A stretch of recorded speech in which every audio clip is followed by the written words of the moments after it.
সকল ভাই বোনেদের আর বড়দের জানাই শুভ ষষ্ঠী। ও শুভ শুভ। Welcome to my new series দেখা ও দেখানো। এখানে আমরা বিভিন্ন ধরনের জিনিস দেখবো আর সেটা তোমাদের সামনে তুলে ধরবো। যেহেতু এখন দুর্গাপুজো, তাই দুর্গা মাকে দিয়েই শুরু করলাম। দুর্গাপুজো ভারত তথা বিশ্বের বৃহত্তম ফেস্টিভ্যাল হলেও কলকাতায় সেটা আলাদা রকমের সাড়া দেয়। আর ব্যবস্থা ঠিক না থাকলে এরকম ধাক্কাও দেয় কিন্তু। আগের দিন গিয়েছিলাম অর্জুনপুর, দক্ষিণদারি আর সাউথ দমদমের দুটো প্যান্ডেলে। আর তার মধ্যেই এক প্যান্ডেলের দুর্গা প্রতিমার মুখ তোমরা দেখতে পাচ্ছ। কলকাতার বাইরে যারা আছো, শুধু মুখ দেখাবো প্যান্ডেল দেখাবো না তা কি হয়? প্যান্ডেলও দেখো।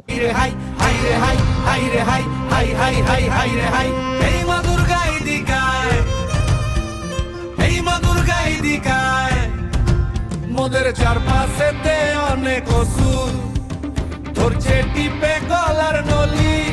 আমাদের চারপাশেতে অনেক অসুর ধরছে টিপে গলার নলি। তুই এক্ষুনি তার বিচার কর, তুই এক্ষুনি তার বিচার কর। আর এই ছিল আজকের video. Full video step by step আছে ইউটিউবে, তোমরা দেখে নিও। দেখা হচ্ছে পরের ভিডিওতে। বাই। হাই রে হাই হাই হাই হাই হাই রে হাই, এই মাদুর